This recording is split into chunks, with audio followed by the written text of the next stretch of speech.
faces. Tonight, breaking news as we come on the air from Manchester, England, after the deadly terror attack at an Ariana Grande concert. Oh my God.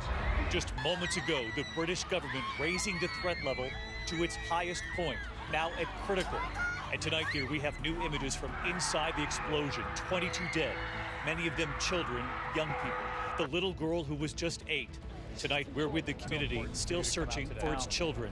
The mother still missing. Also tonight, the suicide bomber now identified. The new image posted by the Sun. Authorities blasting their way into the suspect's home. The 22-year-old, it turns out, was known to authorities. Back in the U.S. tonight, the FBI called late today to field offices across the country. From concerts to sporting events, the concern at home. Major headline tonight in Washington.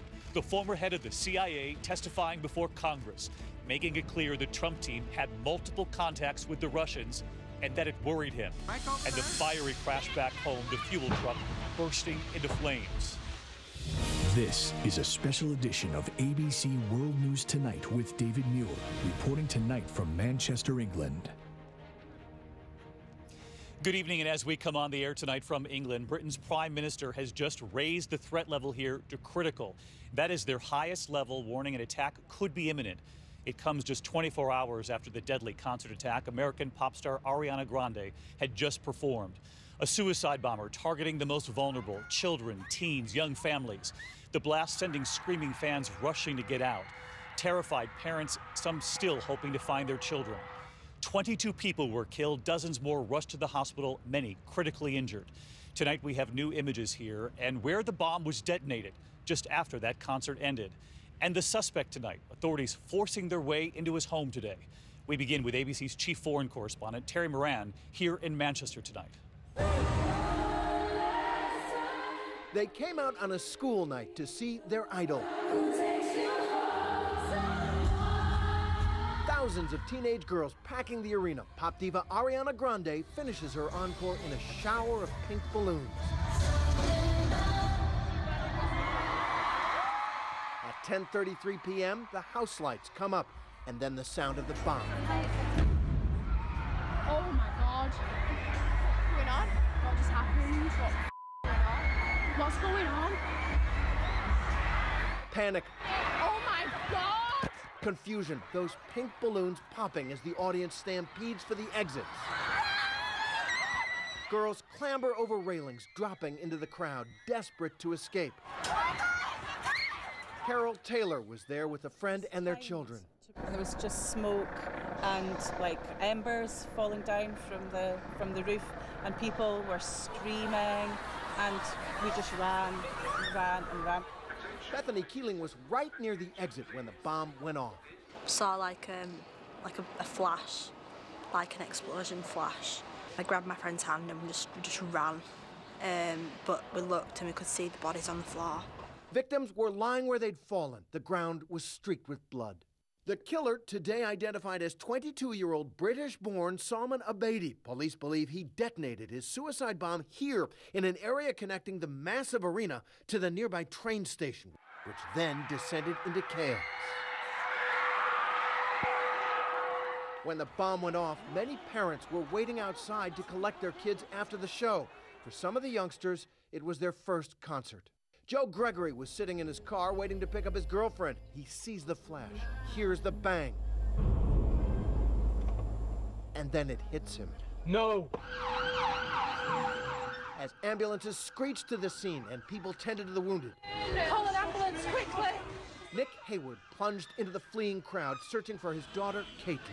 I had that moment when I was working my way up the steps of, what am I going to find? You know, and in the back of your mind, you're thinking the worst. And then you saw her. Oh, just huge relief. Huge relief. Huge relief. It was almost like she'd been born again. Relief for one father, but tonight sorrow for so many. These images beamed around the world. Some young fans still clutching those pink balloons. And Terry is with us here in Manchester tonight. And Terry, we reported at the top there that the UK has now raised its threat level to critical. What could we see here because of that?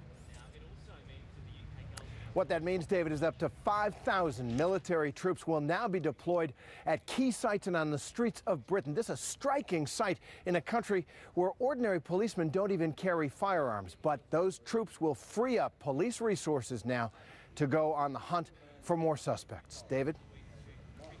Terry Moran leading us off here in England tonight. Terry, thank you. And authorities here say they now know who the suicide bomber is. And it turns out tonight he was known to police. They blasted their way through his home today, and you're about to see it right here. Here's ABC's chief investigative correspondent, Brian Ross. Today, in the frantic search to see if others are involved, police blew open the door of the bomber's home, looking for any clues about the suspect.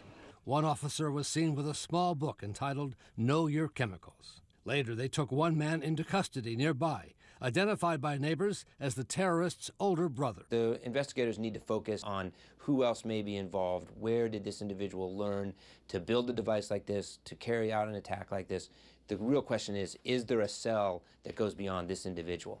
Tonight, we're learning more about the bomber himself, 22-year-old Salman Abedi, identified on the front page of the London Sun tabloid as pure evil. He was born in Manchester, the son of a family who emigrated from Libya. A college dropout, Abedi was once one of the almost 500 young men known to British authorities as possible terrorists. Abedi was a terrorist suspect in the UK. MI5 were aware of him. They were aware he posed a potential threat, but they didn't think he posed the imminent threat that he obviously proved himself to do in Manchester. Neighbors today told ABC News the Abedi family would only talk with people who were Muslim. The neighborhood, around an area called Mosque Side, just a few miles from the concert hall, is considered by police to be a hotbed of ISIS recruitment. Mosque Side is very well known. A lot of people with petty criminal pasts, involvement in gangs, getting involved instead with ISIS later on. Manchester police have actually been planning for a terrorist attack for some time. This training exercise was held just last year at a Manchester shopping mall to help authorities plan for an attack on a crowded, soft target. And Brian Ross joins us tonight. And Brian, you reported there this suspect was known to British authorities as a potential terrorist. That's right, Dave. Salman Abedi was on a kind of a government watch list at one point, but we've learned he was not being closely watched because authorities did not believe he posed an immediate threat, David. Brian Ross tonight, our thanks to you. And this evening, the awful reality. This attacker knew so many young people would die. Tonight, the faces and the parents holding photos of their children still waiting, and the mother who is still missing. From the teenagers who were on their own for a concert. I just run for my life. To the children running out holding their mother's hands. The attack was cruelly aimed at young lives, innocent children. Among the dead, Safi Roussos, just 8 years old, separated from her mother and big sister. She did not survive. Her school saying today, quote, she was simply a beautiful little girl loved by everyone. There are reports here that her mother was critically injured in the hospital and might not be aware of what happened to Safi. 18-year-old Georgina Callender had her picture taken with the pop star 2 years ago and was back to see her in concert. She did not make it out. And at a vigil here today in Manchester, in Albert Square, thousands honoring the young faces who did not make it. It's just important. It's a horrible thing that's happened, and it won't change the city. Why was it so important for you to come out today? I think it's an attack on Manchester, which is our city, and I think everyone needs to show support to show that we are all together, we are all strong. I cannot begin to imagine what the parents were going through. Anyone who's a mother, like myself as well, you just cannot bear to imagine. And we met the children here who are still struggling to find the words. What should everyone do now? Carry on as normal.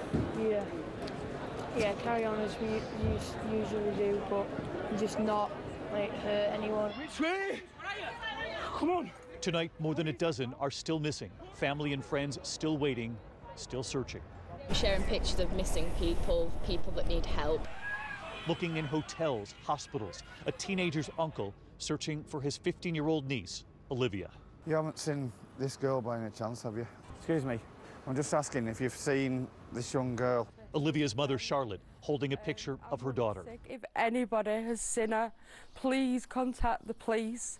Contact somebody, let her know you've seen her. Even if you think you've seen her, just let the police know, please. A desperate plea from a mother. Please just phone me and come home, please.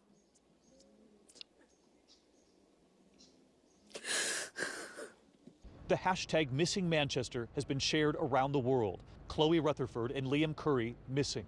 Laura McIntyre and A. Lee McLeod still not found. Courtney Boyle, her boyfriend Philip. Martin Hett separated from his friends at the end of the show.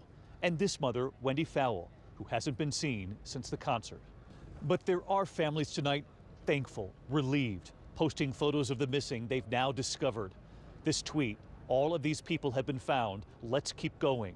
And here in this square, we met a grandfather whose own wife is a child psychologist, a first responder. She's been helping children and hasn't been home yet. It's cowardice, and it's the weakest, affecting the people that are the weakest, and families are affected. And I don't know what they hope to achieve. The grandfather and his wife counseling the youngest survivors here. Tonight, many back home in the U.S. asking, what about concerts there, even sporting events? Well, late today, the FBI held an urgent call with field offices across the U.S. ABC senior justice correspondent Pierre Thomas tonight. Tonight, ABC News learning that state, federal, and local authorities are now working to identify potentially vulnerable open venues here, ranging from sporting events to concerts. At a John Legend concert in Grand Prairie, Texas last night as Manchester unfolded, we want to make sure that they saw plenty of officers out here. Beefed up security. At the Melissa Etheridge concert in Los Angeles, same story, more security, bags being inspected. I understand why they have to do that. It's the world that we live in now. With terror attacks surging in Europe, U.S. officials locked in, worried about ISIS and the potential for copycats. Expect increased security at this weekend's Indy 500. Today in New York, the nation's #1 terror target, more heavily armed police at more locations. And Pierre Thomas joins us live tonight. And Pierre, we just heard Brian Ross report earlier that there are some 500 people being watched right here in the UK because of potential terror links. But you've reported on this broadcast before that there are countless cases back in the U.S. that authorities are watching as well. David, here at home, the FBI is conducting more than 1,000 terrorism cases in all 50 states. David, they're under constant pressure. Pierre Thomas in Times Square tonight. Pierre, thank you. President Trump weighing in on the Manchester attack during a stop in Bethlehem, choosing his words carefully to deny them any glory. And so I want to bring in ABC senior White House correspondent Cecilia Vega tonight, traveling with the president. And Cecilia, let's listen here to what the president had to say. So many young, beautiful, innocent people living and enjoying their lives murdered by evil losers in life. I won't call them monsters, because they would like that term. They would think that's a great name. Evil losers, his words for the attacker and anyone else who might have been behind this. In the meantime, Cecilia, you were telling us the next stop, of course, tomorrow, a meeting with the Pope, and he hasn't always seen eye to eye with Pope Francis. David, you remember they had that very public feud during the campaign over the border wall. The Pope said that building the border wall was unchristian. Then candidate Donald Trump called the Pope a political person. They are meeting tomorrow for the very first time. It's just a short meeting, 15 to 20 minutes. All eyes will be on the Vatican here to see, in fact, if they go past that. That could be a sign that they've become friends, or making friends at least. But David, the White House tells us that the president is now looking to find some common ground with Pope Francis. Cecilia Vega with us from the Vatican tonight. Cecilia, thank you. Meantime, the president and his team well aware of the headlines back home, and there was another major development today. The former head of the CIA testifying on Capitol Hill. He said associates of the Trump campaign were in touch with the Russians, and often, and that it worried him. ABC's Mary Bruce on the Hill again tonight. On Capitol Hill today, blunt talk from the former CIA director. I encountered and am aware of information and intelligence that revealed contacts and interactions between Russian officials and U.S. persons involved in the Trump campaign. For the first time, John Brennan saying during the campaign he was concerned about ties between the Russians and the Trump team. So much so, he thought the FBI should investigate, and said he warned the Russians to cut it out. It raised questions in my mind, again, whether or not the Russians were able to gain the cooperation of those individuals. But today he stopped short of calling it collusion. I don't know whether or not such collusion, that's your term, such collusion existed. I don't know. That question is now at the heart of multiple investigations. And now the Washington Post reports President Trump asked 2 of his top intelligence officials to publicly deny any coordination with the Russians. One of those officials, the Director of National Intelligence, pressed by lawmakers today, would neither confirm nor deny. It's not appropriate for me to comment publicly on any of that. For now, the director isn't saying any more. Director Cook, did the president at all try to... We've said what we're going to say today.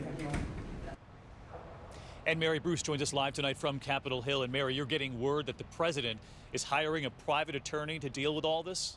David, we've just learned that the president is expected to hire a private attorney to represent him in the special counsel's investigation, even though the White House today continues to point out that so far no one has presented any evidence of collusion. David? Mary Bruce with us tonight from Washington. Mary, thank you. There is still much more ahead on this special edition of World News Tonight. The deadly explosion back home, the images